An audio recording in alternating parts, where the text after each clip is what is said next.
मसीह की दोस्तों, Sabbath school के इस लेसन स्टडी में आपका फिर से स्वागत है। आज हम पाठ 12 का अध्ययन करेंगे और जिसका शीर्षक है द कॉल टू स्टैंड, यानी खड़े होने का आह्वान। तो आज का याद वचन हम देखेंगे जो कि पाया गया है इफिसियों के 6 अध्याय के पद 10 और 11 में। आइए इसे हम पढ़ेंगे। इसलिए प्रभु में और उसकी शक्ति के प्रभाव में बलवंत बनो, परमेश्वर के सारे हथियार बांध लो कि तुम शैतान की युक्तियों के सामने खड़े रह सको। तो यहाँ पर हम देखते हैं कि जो हमारा जो इंट्रोडक्शन का भाग है, यहाँ पर हमें एक कहानी का जो है एक भाग बताया गया है। किस कहानी? यह कहानी एलिशा और उसके सेवक के बारे में। तो एक समय ऐसा था कि एलिशा और उसके सेवक अपने घर में होते हैं और दूर देश में ये मिनिस्ट्री के लिए यह आते हैं। तो ऐसा होता है कि सुबह बहुत जल्दी जो सेवक होता है एलिशा का, वह उठता है और बाहर जाता है और देखता है कि उनका जो घर था वह पूरे तरह से सभी ओर से घेरा गया है। किससे? रथों और जो घोड़े हैं उनके सेवकों के रूप में वहाँ पर वह घेरे हुए हैं। तो यह डर जाता है और वह अपने मालिक के पास यानी एलिशा के पास दौड़ता हुआ जाता है और बोलता है कि हाय मेरे स्वामी, हम क्या करें। तो यह बहुत डर जाता है और ऐसा कहता है। सोचिएगा कि सुबह सुबह अगर कोई आकर हमें कहे कि हाय, तो यह शब्द जो है थोड़ी भयानक है, थोड़ा डरावना भी है। तो जब एलिशा सुनता है तो एलिशा को समझ आता है कि जो सेवक है यह डरा हुआ है और उसे समझ नहीं आ रहा है कि वह क्या करे। तो ठीक उसी समय एलिशा उस सेवक को देखता और कहता है कि तू मत डर, क्योंकि जो हमारी ओर है वह उनसे अधिक है, यानी जो हमारे साथ है वह जो तुम्हें दिखता है उनसे भी अधिक है। तो शायद इस सेवक को जो एलिशा कह रहे थे वह समझ नहीं आया। तो अब एलिशा क्या करते हैं, यह प्रार्थना करते हैं, प्रेयर करते हैं, खुदा से पूछते हैं और मांगते हैं इस सेवक के लिए कि हे प्रभु, तुम मेरे सेवक का जो आंखें हैं इसे खोल दो ताकि वह देखे कि तुम हमारे साथ हो। और ठीक उसी तरह से प्रभु उसका प्रार्थना जो है उसे सुनते हैं और सुनने के बाद ठीक उसी ढंग इसके आंखें जो है उसे खोलते हैं। तो क्या यह सेवक अंधा था? जी नहीं। हम देखते हैं कि यह बहुत जल्दी उठता है और बाहर जाके देखता है। देखने के बाद ही वह आकर कहता है कि हाय मेरे स्वामी, हम क्या करें। तो यह एक्चुअली जो रियल लाइफ में वह अंधा नहीं था। यानी वह किन आँखों के बारे में यहाँ पर हम देखते हैं, यानी उसके जो मन की आँखें हैं उसे खोलने के लिए एलिशा जो है वह प्रार्थना करता है और परमेश्वर उसके उस मन की आँखों को खोलता है। और जैसे ही उसके मन की आँखें खुलते हैं वह देखता है कि उनके चारों ओर जो है अग्निमय जो है रथ, घोड़े वहाँ पर है, बहुत ही अधिक रूप में, अधिक संख्या में वहाँ देखे गए हैं। तो इस कहानी के आधारित पौलुस भी हमें कुछ सिखाना चाहता है। ठीक एलिशा ने जिस तरह अपने सेवक के लिए उसके आंखें खोलने के लिए प्रार्थना की, उसी ढंग से पौलुस भी अपने पाठकों के लिए वह प्रार्थना करता है कि परमेश्वर जो है उनकी आंखें खोल दे। तो हम यह देखते हैं इफिसियों के 6 अध्याय के पद 10 से 20 तक हम देख सकते हैं, जहाँ पर पौलुस जो है अपने पाठकों के लिए प्रार्थना करता है। वह प्रार्थना करता है कि इनकी आंखें खोल दे। किसके लिए, किस चीज़ के लिए इनकी आंखें खोल दे? ताकि इन्हें अच्छाई और बुराई के बीच जो है उसकी समझ हो।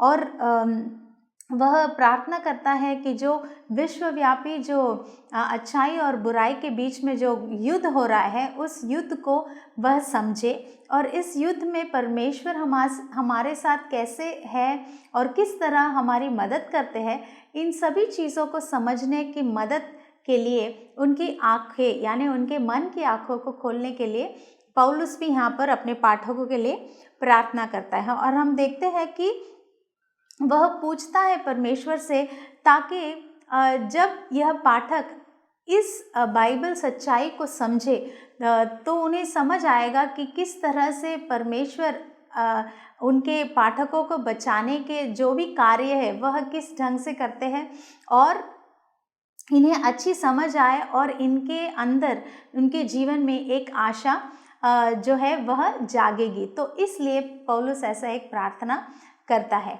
तो आज के इस पाठ में हम देखेंगे कि किस तरह से पौलुस हमें सिखाना चाहता है कि हम इस विश्वव्यापी युद्ध में किस तरह से हम खड़े रहे, हम किस तरह से खड़े होने के लिए आह्वान हमें मिलता है, द कॉल टू स्टैंड। तो इसके बारे में हम अधिक देखेंगे।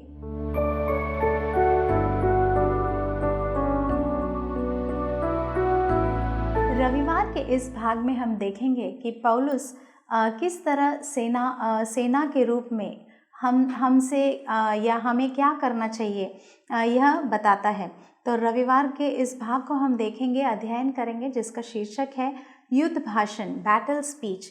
तो सोचिएगा, जब एक युद्ध होता है पुराने ज़माने में, या जब लोग युद्ध के लिए जाते थे, तो उस युद्ध पर जाने से पहले उनके जो भी सेनापति थे वह क्या करते थे, एक भाषण देते थे, अपने सेवकों को या उनके सेना को तैयार करते थे, एनकरेज करते थे, मोटिवेट करते थे, उन्हें स्थिर दृढ़ रहने के लिए वह बहुत सारी ऐसी चीज़ें कहते थे। तो उसी ढंग से यहाँ पर पौलुस जो है एक युद्ध के बारे में वह बताता है। यह युद्ध है एक विश्वव्यापी अच्छाई और बुराई के बीच में जो एक युद्ध है, इस युद्ध के बारे में पौलुस बताता है। तो पौलुस का कहना है कि हम एक यहाँ पर हम देखते हैं कि पौलुस जो है एफिसियों के 6 अध्याय के 10 से 20 वचन तक हमें दिया गया है। यहाँ पर वह क्या कहता है, हमें क्या करना चाहिए, इसके बारे में हम देखते हैं। तो यहाँ पर परमेश्वर जो है हमें आमंत्रित करता है, हमें बुलाता है एक युद्ध के लिए। किसके विरुद्ध यह युद्ध लड़ने के लिए हमें आमंत्रित करते हैं? शैतान के विरुद्ध, और शैतान और उसके सेना के विरुद्ध यह युद्ध लड़ने के लिए हमें बुलाते हैं।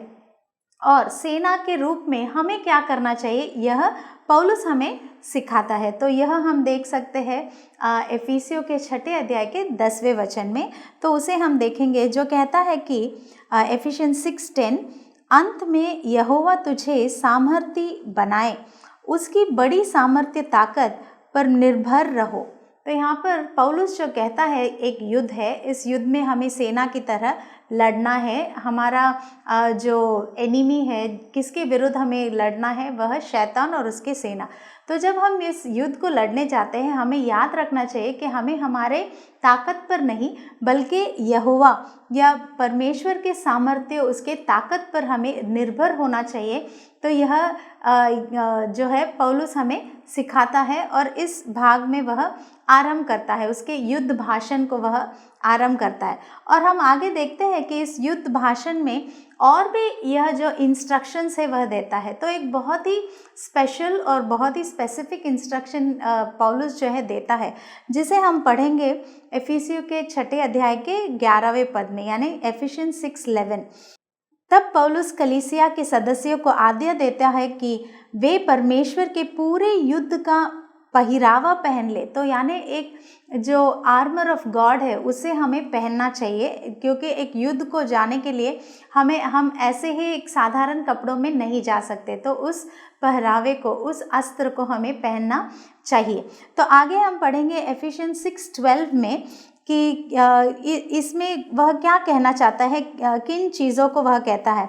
यह कहता है कि पौलुस अपने पाठकों को बताता है कि जो युद्ध वे लड़ रहे हैं वह बुराई की शक्ति है, और वह कहता है कि जो आत्मिक सेना के विरुद्ध है। तो यह हमें एफिशियंस 6:12 में दिखाई देता है। तो यह जो है एक स्पिरिचुअल वॉर है। तो यह हमारे आँखों के सामने हमें दिखाई न देती होगी, पर ये हो रही है। यह युद्ध असली है, यह झूठ नहीं है। तो हम आगे भी देखते हैं कि इस शैतान जो है वह इस दुष्ट सेना का जो है सेनापति है, लीडर है। तो वह पूरे तैयारी के साथ पूरा उसका एफर्ट डालता है ताकि उस युद्ध में वह जीते और हम हार जाए। तो अगर हमें जीतना है, पौलुस इस भाषण में, इस युद्ध भाषण में कहता है कि हमें परमेश्वर का जो अस्त्र है, द आर्मर ऑफ गॉड, उसे हमें पहनना चाहिए।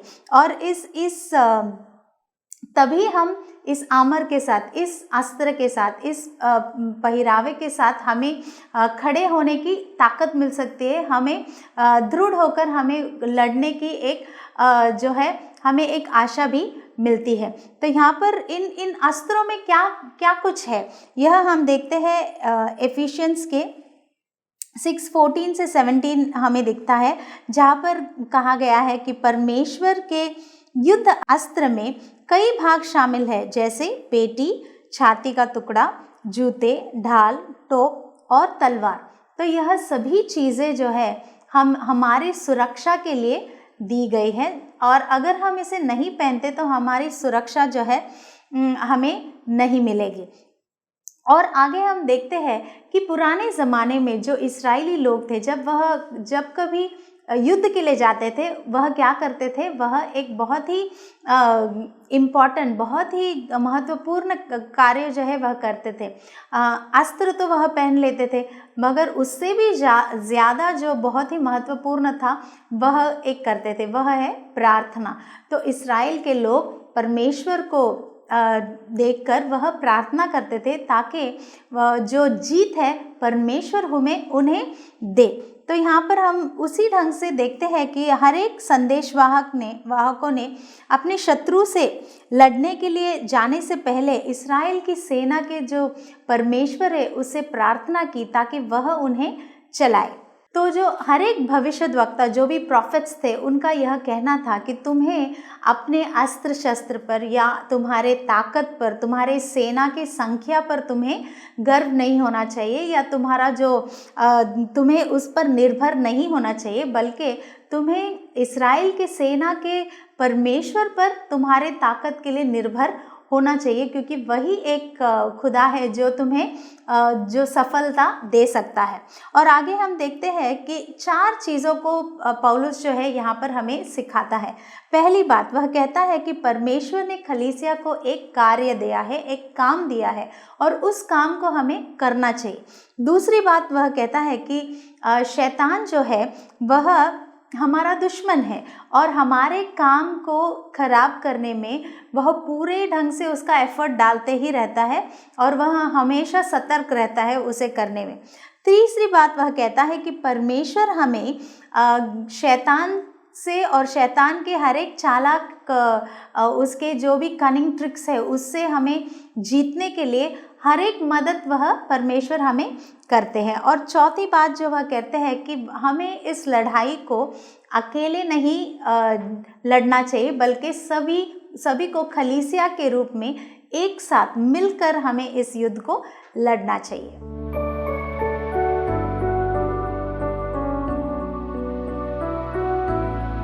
सोमवार के इस भाग का हम अध्ययन करेंगे जिसका शीर्षक है यीशु में सामर्थ्य पाना, यानी फाइंडिंग स्ट्रेंथ इन क्राइस्ट। यह आधारित है एफिसियों के उसी 6 अध्याय में 10 से 20 वचन तक। तो यहाँ पर हम, जैसे कि हमने पहले देखा कल के पाठ में, कि किस तरह एक युद्ध के बारे में पौलुस कहता है, और इस युद्ध में हमें सेना की तरह क्या करना है, हमें क्या पहनना है, और किसके ताकत पर हमें निर्भर होना चाहिए, हमारे या परमेश्वर के। यह सभी युद्ध के बारे में जो भाषण है वह पौलुस देता है। तो आज के इस पाठ में हम देखेंगे कि पौलुस जो है इस युद्ध के बारे में क्या इंस्ट्रक्शंस देता है, क्या उपदेश देता है।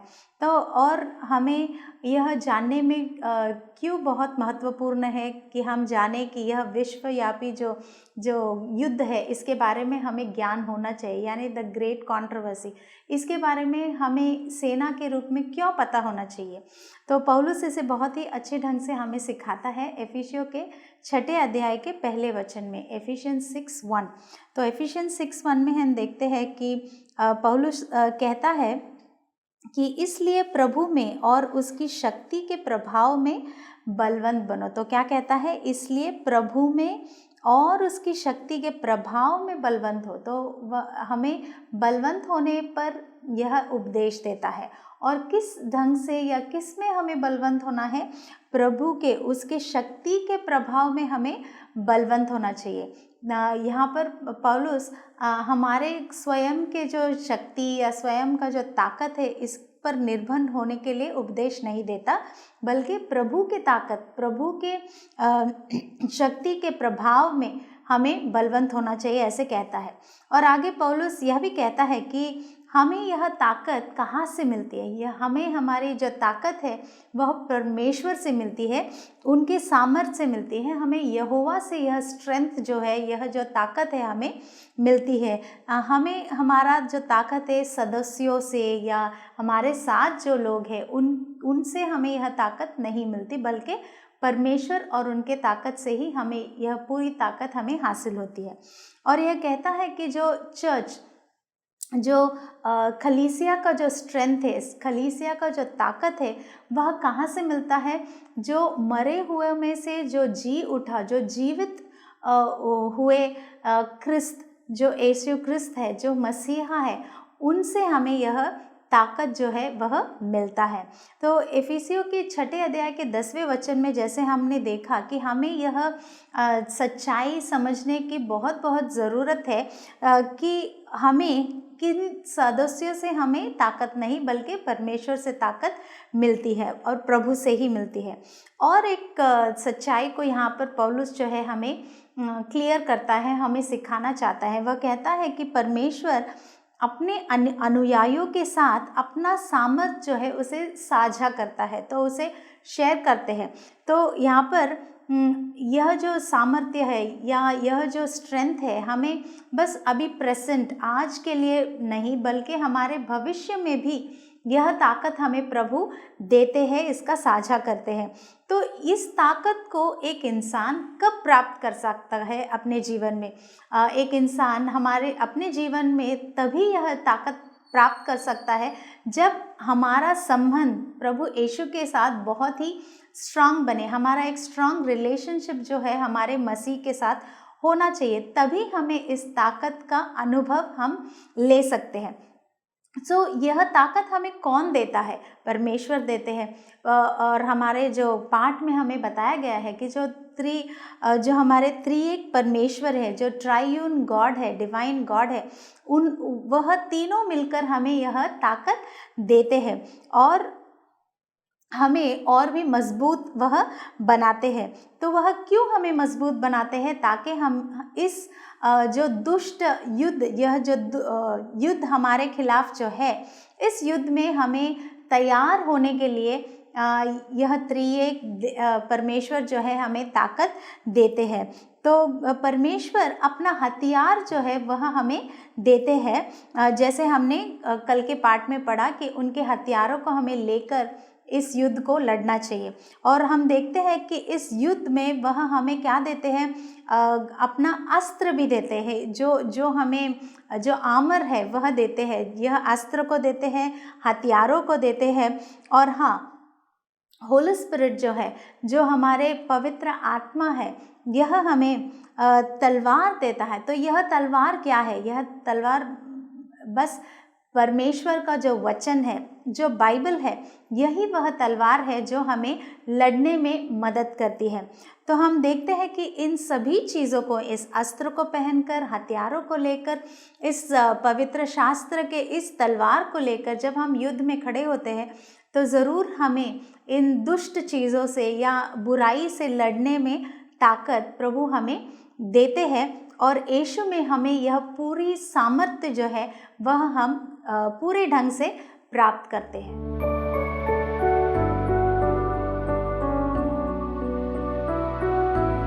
मंगलवार के इस भाग को हम अध्ययन करेंगे जिसका शीर्षक है the great controversy in Paul's letters, यानी पौलुस की पत्री और परमेश्वर एवं शैतान के बीच युद्ध।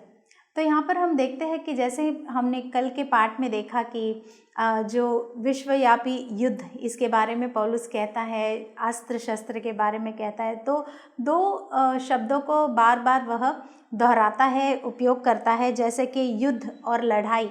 तो इन शब्द चित्रों को पौलुस जो है वह ज़्यादातर अधिक यहाँ पर उपयोग करता है, यूज़ करता है, और हमें भी लड़ने के लिए आमंत्रित करता है। तो हमें वह सिखाता भी है।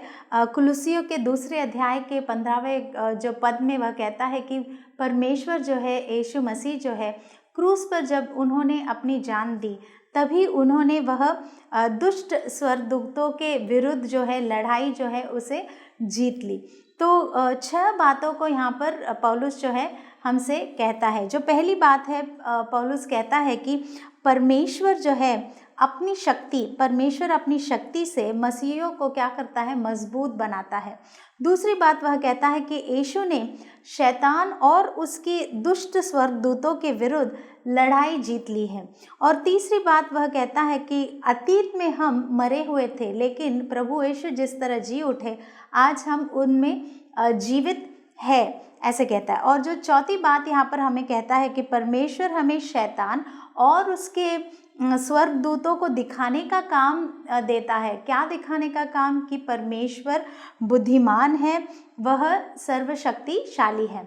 और जो हमें जो 5वां जो बात जो है यहाँ पर हमें बताता है कि पौलुस भजन संहिता में 68 चैप्टर के 18th वर्स में हमें बताता है कि वह उपयोग करता है और कहता है कि यीशु स्वर्ग से भेजे गए एक शक्तिशाली योद्धा है।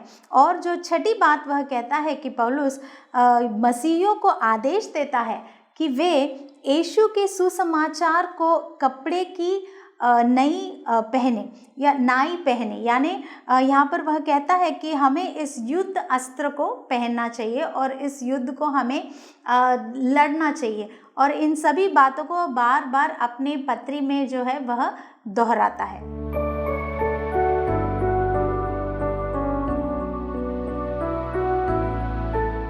बुधवार के इस पाठ का हम अध्ययन करेंगे जिसका शीर्षक है युद्ध के मैदान में खड़ा होना, यानी standing on the ancient battlefield. खड़ा होना या खड़ा रहना, इस विचार को बार बार पौलुस जो है वह बहुत महत्वपूर्ण समझता है और उसे बार बार दोहराता है। तो क्या जो पौलुस है उसके मन में ऐसी कौन सी चीज़ है जो वह बताना चाहता है और बार बार कहता है कि खड़ा रहना या खड़ा होना, इसके बारे में यह क्यों महत्वपूर्ण है? तो इसे हम देखते हैं एफिसियों के 6 अध्याय के 14वां वचन, यानी एफिशियंस 6:14, जो कहता है कि दृढ़ता से खड़े रहना चाहिए, दृढ़ता से खड़े होना चाहिए। तो यहाँ पर जो स्टैंड या खड़े होना, यह जो है एक सैनिक शब्द चित्र है जो पौलुस यहाँ पर उपयोग करता है। और वह सिखाना चाहता है कि पुराने दिनों में जब युद्ध होता था तो उसे हमें समझना चाहिए कि किस तरह से या किस किस्म का वह युद्ध भूमि में किस तरह से होती थी। तो यहाँ इसे समझने के लिए हमें ज़रूर कुछ पढ़ना चाहिए। और किसके बारे में पढ़ना चाहिए? हमें थ्यूसिडाइड्स, एक ऐसे उनके भाषण के बारे में हमें पढ़ना चाहिए जो बहुत ही आवश्यकता है हमें, ताकि हमें समझ आए कि उन पुराने दिनों में वह युद्ध कैसा होता था। तो थ्यूसिडाइड्स जो है वह एक भाषण लिखते थे। वह बाइबल के टाइम में रहने वाले एक लेखक थे। तो वह युद्ध के बारे में बहुत अधिक से अधिक बातें उन्होंने लिखी है। तो उनका कहना है कि वह कहते हैं कि अगर एक इंसान को युद्ध या एक सेना को युद्ध जीतना है तब उन्हें क्या करना चाहिए? 3 चीज़ों का बहुत ध्यान देना चाहिए। पहली चीज़ जो है वह कहता है कि सैनिक जो है उसे अपने दुश्मन की ओर मार्च करके जाना है, यानी चलकर उनके सामने उसका सामना करना चाहिए। दूसरी बात वह कहता है कि जो सैनिक है दुश्मन पर वह हमला करना चाहिए। और तीसरी चीज़ वह कहता है कि सैनिकों को अपने दुश्मन को धकेल देना चाहिए। तो इन 3 चीज़ों को जब हम करते हैं तब एक सेना जो है वह युद्ध में वह सफलता पा सकता है, जीत सकता है। तो सोचिएगा जब तो इस चीज़ों को जब वह कहता है कि हमें मार्च करना चाहिए, यानी हमारे शत्रु के, हमारे जो एनिमी है उसके उसके दुश्मन के सामने हमें चल कर जाना चाहिए, हमें भागना नहीं चाहिए, हमें उसे हमला करना चाहिए, हम उसके हमले से डरकर पीछे नहीं जाना चाहिए। और तीसरा कहता है कि हमें उसे धकेलना चाहिए ताकि अगर हमारा दुश्मन भी अगर हमें पीछे से धकेलता है तो हमें भागना नहीं चाहिए, बल्कि दृढ़ होकर दृढ़ता से हमें खड़े होना चाहिए, हमें फेस करना चाहिए उस क्षण को। तो वह कहता है कि नो रनिंग बैक, या उस पीछे हटना नहीं चाहिए, हमें भागना नहीं चाहिए दुश्मन से, बल्कि उसका डट कर सामना करना चाहिए। तो यह पौलुस हमें सिखाता है। और इफिसियों के 6:14 में यही हम देखते हैं कि दृढ़ता से खड़े रहना, यानी भागना नहीं बल्कि हमें उसका सामना करना चाहिए, डट कर मुकाबला करना चाहिए हमारे दुश्मन से। और वह कहता है कि अगर हमें दृढ़ता से हमें खड़े होना है, अगर हमें फेस करना है, उसका सामना करना है, तो हम ऐसे ही नहीं कर सकते, बल्कि हमें, जैसे हमने पिछले पार्ट में हमने पढ़ा कि हमें प्रभु द्वारा दिए गए हर एक उस हथियार का प्रयोग करना चाहिए, उपयोग करना चाहिए, ताकि हम दृढ़ता से खड़े रहें।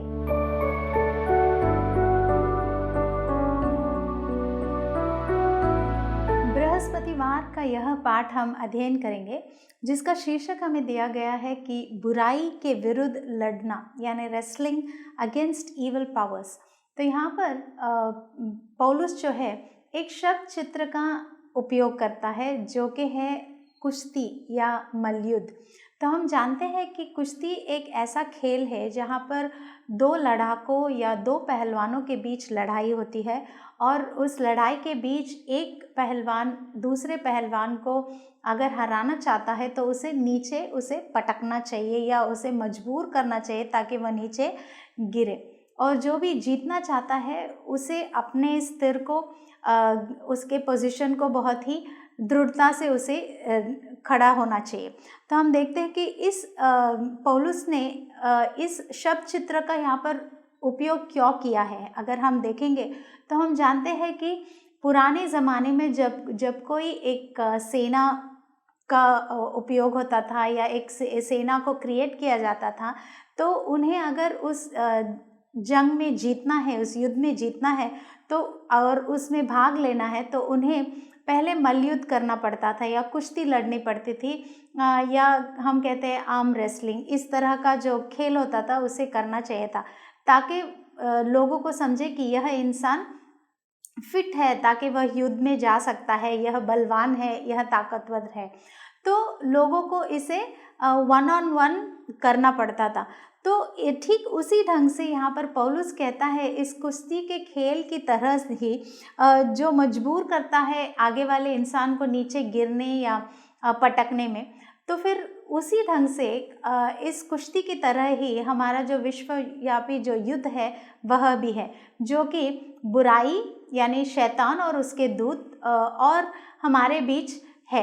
तो हमें क्या करना है, हमें उसे पटकना है। और शैतान क्या करता है, हमें हमारे जीवन में पटकने की पूरी कोशिश करता है, हमें मजबूर करता है ताकि हम यह जंग हार जाए और वह जीत जाए।